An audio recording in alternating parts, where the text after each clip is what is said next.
ಸ್ನೇಹಿತರೆ ನಮಸ್ಕಾರ. ಈಗ ನಾನು ವಿಗ್ರಹ ಆರಾಧನೆ ಬಗ್ಗೆ ಎರಡನೆಯ ಒಂದು ವಿಡಿಯೋ ಮಾಡ್ತಾ ಇದ್ದೇನೆ. ವಿಗ್ರಹ ಆರಾಧನೆ ನಮಗೆ ಅಗತ್ಯ ಏನು ಅಂದರೆ, ಮನೇಲಿ ಕೂತ್ಕೊಂಡು ನಾವು ಧ್ಯಾನನೋ ಪೂಜೆನೋ ಏನೋ ಮಾಡಿದ್ರು ಕಾನ್ಸಂಟ್ರೇಷನ್ನು ಏಕಾಗ್ರತೆ ಒಂದು ಸೈಡಲ್ಲಿ ನಾವು ಯೋಚಿಸಿದರೆ, ಮತ್ತೊಂದು ಕಡೆಯಿಂದ ದೇವಾಲಯಗಳು ಯಾಕೆ, ದೇವಸ್ಥಾನದಲ್ಲಿ ಯಾಕೆ ವಿಗ್ರಹಗಳು ಅನ್ನೋ ಸಾಕಷ್ಟು ಪ್ರಶ್ನೆಗೆ ಉತ್ತರ ಇಲ್ಲಿದೆ. ನಾವು ದೇವಸ್ಥಾನ ಯಾಕಾಗಿ ಬೇಕಾಗಿದೆ ಅಂದರೆ, ಈಗ ಸೂರ್ಯನ ಕಿರಣಗಳು ಎಲ್ಲ ಕಡೆಯಲ್ಲೂ ಇದೆ. ಆದರೆ ಆ ಸೂರ್ಯನ ಕಿರಣವನ್ನು ನಾವು ಎಲ್ಲೆಲ್ಲಿ ಯಾವುದಕ್ಕೆ ಹೇಗೆ ಬಳಸ್ಕೊಳ್ತೇವೆ ಅನ್ನೋದು ಮುಖ್ಯ. ಈಗ ನಾವು ಬೆಂಕಿ ಹಚ್ಚಬೇಕು ಒಂದು ಪೇಪರಿಗೆ ಅಂದಾಗ ಡೈರೆಕ್ಟಾಗಿ ನಾವು ಪೇಪರ್ ಹಿಡಿದ್ರೆ ಬೆಂಕಿ ಹತ್ತೋದಿಲ್ಲ. ಹಾಗೆಯೇ ಒಂದು ಪೀನ ಮಸೂರವನ್ನು ಇಟ್ಕೊಂಡು ಅದರ ಮೂಲಕ ಎಲ್ಲ ಕಿರಣಗಳನ್ನು ಒಂದೇ ಕೇಂದ್ರದಲ್ಲಿ ಹಾಯಿಸಿದಾಗ ಅಲ್ಲಿ ಆ ಪೇಪರನ್ನು ಸುಡುವುದಕ್ಕೆ ಸಹಾಯ ಆಗುತ್ತೆ. ಹಾಗೆಯೇ ಮತ್ತೆ ಒಂದು ವಿಧಾನ ಅಂದರೆ H2O, ನೀರನ್ನು ನಾವು ಪ್ರಕೃತಿಯಲ್ಲೂ ನೀರನ್ನು ಪಡೀಲಿಕ್ಕಾಗುತ್ತೆ. ಹಾಗಂತ ಹೇಳಿ ಈ ಪ್ರಕೃತಿಯಲ್ಲಿ ಇರುವಂತಹ ಹೈಡ್ರೋಜನ್ನು ಮತ್ತು ಆಕ್ಸಿಜನ್ ಮೂಲಕ ನಾವು ಹೀರಲಿಕ್ಕಾಗಲ್ವ ನೀರನ್ನು? ಯಾಕಾಗಿ ನಾವು ಗ್ಲಾಸಲ್ಲೇ ನೀರನ್ನು ಹಾಕ್ಕೊಂಡು ಕುಡಿಬೇಕು?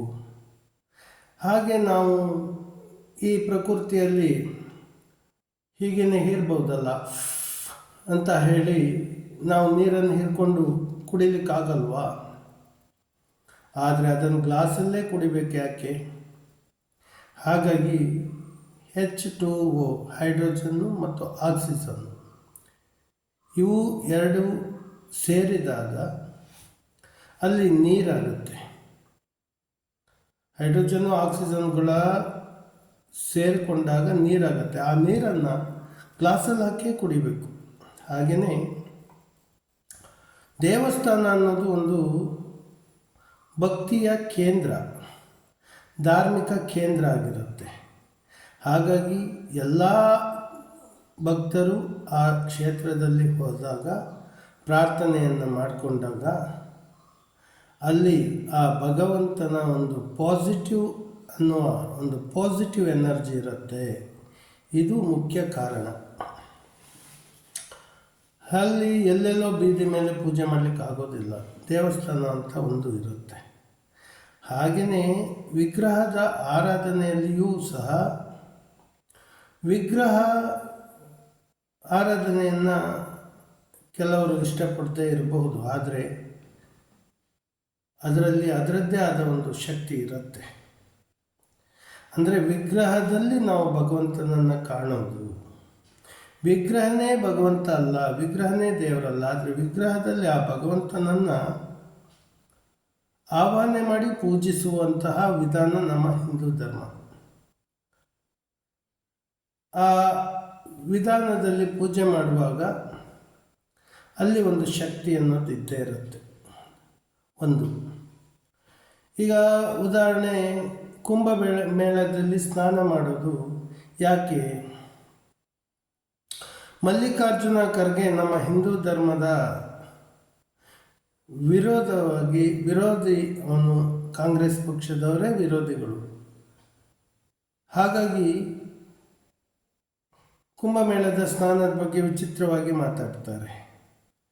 ಹಾಗೆಯೇ ಕಲ್ಲು, ಈ ಸೂರ್ಯನ ಒಂದು ಸ್ಫೋಟದಿಂದ, ಮಹಾಸ್ಫೋಟದಿಂದ ಭೂಮಿಯು ಸಹ, ಭೂಮಿಯಲ್ಲಿ ಕಲ್ಲಿದೆ, ಅದಕ್ಕೂ ಒಂದು ಗುರುತ್ವಾಕರ್ಷಣ ಬಲ ಶಕ್ತಿ ಇದ್ದೇ ಇರುತ್ತೆ. ಅಂದರೆ ಭೂಮಿಗೂ ಜೀವ ಇದೆ ಅಂತ ನಾವು ತಿಳಿಬೇಕಾಗುತ್ತೆ. ಈಗ ಸೂರ್ಯನಿಗೆ ಶಕ್ತಿ ಇದೆ ಅಂದಾಗ ಭೂಮಿಗೂ ಒಂದು ಶಕ್ತಿ, ಗುರುತ್ವಾಕರ್ಷಣ ಅನ್ನೋ ಒಂದು ಶಕ್ತಿ ಇದೆ. ಆಕಾಶದಲ್ಲಿರುವಂತಹ ಎಲ್ಲ ಗ್ರಹಗಳಿಗೂ ಮತ್ತು ನಕ್ಷತ್ರಗಳಿಗೂ ಅದರದ್ದೇ ಆದ ಒಂದು ಗುರುತ್ವಾಕರ್ಷಣ ಶಕ್ತಿ ಇರುತ್ತೆ. ಇದನ್ನೇ ನಾವು ಭಗವಂತ ಅಂತಲೂ ತಿಳಿಬಹುದು. ಯಾವುದೋ ಒಂದು ಶಕ್ತಿ ಇದೆ ಒಟ್ಟಿನಲ್ಲಿ. ಹಾಗಾಗಿ ವಿಗ್ರಹ ಆರಾಧನೆ ಮಾಡೋದರಲ್ಲಿ ತಪ್ಪೇನಿದೆ? ಭೂಮಿಯಿಂದ ಸಿಗುವಂತಹ ಆ ಕಲ್ಲಿನಿಂದಲೇ ವಿಗ್ರಹವನ್ನು ಕೆತ್ತನೆ ಮಾಡ್ತಾರೆ. ಅಂದರೆ ಅದರಲ್ಲಿಯೂ ಒಂದು ಶಕ್ತಿ ಇದೆ. ಭೂಮಿಗೆ ಹೇಗೆ ಗುರುತ್ವಾಕರ್ಷಣೆ ಶಕ್ತಿ ಇದೆ? ಕಣ್ಣಿಗೆ ಕಾಣೋದಿಲ್ಲ. ಆದರೆ ಭೂಮಿಗೆ ಒಂದು ಶಕ್ತಿ ಅಂತೂ ಇದೆ, ಅದು ಸತ್ಯ. ಇಲ್ಲದೇ ಇದ್ದಾಗ ನಾವು ಯಾವುದಾದ್ರೂ ಒಂದು ವಸ್ತುವನ್ನು ಮೇಲಕ್ಕೆ ಎಸೆದಾಗ ಅದು ಮೇಲೆ ಹೋಗೋದಿಲ್ಲ, ಮತ್ತೆ ಅದನ್ನು ಎಳ್ಕೊಳ್ಳೋ ಶಕ್ತಿ ಭೂಮಿಗಿದೆ, ಅದು ವಾಪಸ್ ಬರುತ್ತೆ. ಭೂಮಿಯ ಒಂದು ವಿಮೋಚನಾ ವೇಗ, ಒಂದು ಗುರುತ್ವಾಕರ್ಷಣವನ್ನು ತಪ್ಪಿ ಹೋದಾಗ ಮೇಲೆ ಯಾವುದೇ ವಸ್ತುಗಳು ಮೇಲೆ ತೇಲತ್ತೆ, ಆದರೆ ಭೂಮಿಯಲ್ಲಿ ಅದು ಮತ್ತೆ ವಾಪಸ್ ಬಂದು ಬೀಳೋದಿಲ್ಲ. ಇಷ್ಟೊಂದು ಶಕ್ತಿ ಭೂಮಿಗಿದೆ ಅಂದಮೇಲೆ ಸೂರ್ಯನಿಗಿದೆ, ಚಂದ್ರನಿಗೆ ಇದೆ, ಎಲ್ಲ ಗ್ರಹಗಳಿಗೂ ಎಲ್ಲ ನಕ್ಷತ್ರಗಳಿಗೂ ಸಹ ಒಂದೊಂದು ಶಕ್ತಿ ಅಂತ ಇದೆ. ಹಾಗೆ ಅದಕ್ಕೆ ಶಕ್ತಿ ಇದೆ ಅಂದಮೇಲೆ ಒಂದು ಕಲ್ಲಿಗೂ ಶಕ್ತಿ ಇರುತ್ತೆ ಅನ್ನೋದು ನನ್ನ ಅಭಿಪ್ರಾಯ ಮಾತ್ರ ಅಲ್ಲ. ಕಲ್ಲಲ್ಲಿ ಆ ಒಂದು ಚೈತನ್ಯವನ್ನು ಆವಾಹನೆ ಮಾಡಿ ಪೂಜೆ ಮಾಡೋದ್ರಿಂದ ಅಲ್ಲಿ ಶಕ್ತಿ ಇರುತ್ತೆ. ಮತ್ತು ನಾವು ಅದನ್ನು ಎಷ್ಟು ನಮ್ಮ ಮನಸ್ಸು ಶುದ್ಧವಾಗುತ್ತೋ, ಪ್ಯೂರಿಫಿಕೇಷನ್ ಆಗ್ತಾನೆ ಇರುತ್ತೋ ಅಂತಹ ವ್ಯಕ್ತಿಗಳಿಗೆ ಅದರಲ್ಲಿ ಒಂದು ಅನುಭವ ಪಡೆಯಬಹುದು. ದೇವರು ಅಂದರೆ ಬೇರೇನಲ್ಲ, ದೇವರು ಅನ್ನೋದು ಒಂದು ಅನುಭವ. ಅವರವರ ಒಂದೊಂದು ಅನುಭವನೇ ಆ ಭಗವಂತ. ಇಷ್ಟನ್ನು ನಾನು 2ನೇ ವಿಡಿಯೋ ವಿಗ್ರಹದ ಬಗ್ಗೆ ತಿಳಿಸಿದ್ದೀನಿ. ಮತ್ತೆ ಒಂದು ವಿಚಾರ ಏನಂದರೆ, ನಮ್ಮಲ್ಲಿ ಉದ್ದಿನ ಬೇಳೆಯ ಹಪ್ಪಳ, ಸಾಂಬಾರು ಪುಡಿ, ರಸಂ ಪುಡಿ, ಹಾಗೆ ಮಾವಿನಕಾಯಿಯ ಉಪ್ಪಿನಕಾಯಿ, ಬೆಳ್ಳುಳ್ಳಿ ಉಪ್ಪಿನಕಾಯಿ, garlic pickle and mango, tender mango pickle ದೊರೆಯುತ್ತದೆ. ಹಾಗೆ ಹೆಲ್ತ್ ಫುಡ್ ದೊರೆಯುತ್ತದೆ. ಹೆಲ್ತ್ ಮಾಲ್ಟ್ ಫುಡ್ ಆಗಿರ್ಬೋದು ಅಥವಾ ಮಿಲ್ಲೆಟ್ಸ್ಗಳು ನಮ್ಮಲ್ಲಿ ದೊರೆಯುತ್ತದೆ. ಈ ಒಂದು ನಮ್ಮ ಹೆಲ್ತ್ ಫುಡ್ಡಿನ ಯಾರೇ ತಗೊಂಡ್ರೂ ಸಹ, ಎಂತಹ ರೋಗಗಳಿದ್ದರೂ ಸಹ ಅವೆಲ್ಲವೂ ಸಂಪೂರ್ಣವಾಗಿ ಗುಣ ಆಗುತ್ತದೆ. ಹಾಗೆಯೇ ಈ ಮಾನವನಲ್ಲಿ ಇರುವಂಥ ಎಲ್ಲ ರೋಗಗಳಿಗೂ ಒಂದು ಉತ್ತಮವಾದ ಆಹಾರ ಪದ್ಧತಿ ಅಂದರೆ ಅದು ನಮ್ಮದಾದಂಥ ಅಮೃತ ಮಾಲ್ಟ್ ಫುಡ್. ಅಮೃತ ಮಾಲ್ಟ್ ಫುಡ್ಡನ್ನು ಯಾರು ಸೇವಿಸ್ತಾರೋ ಅಂತಹ ರೋಗಿಗಳು, ಯಾವುದೇ ಇರಲಿ ರೋಗ, ಕ್ಯಾನ್ಸರ್ ಇರ್ಬೋದು ಅಥವಾ ಇನ್ನಿತರೆ ಪೈಲ್ಸೋ, ಹಾಗೆ ಯಾವುದೇ ರೋಗ ಇದ್ರೂ ಆ ಎಲ್ಲ ರೋಗಗಳು ಸಂಪೂರ್ಣವಾಗಿ ಗುಣಪಡಿಸುವಲ್ಲಿ ಸಹಾಯ ಮಾಡುತ್ತದೆ ನಮ್ಮ ಅಮೃತ ಹೆಲ್ತ್ ಫುಡ್ಸ್.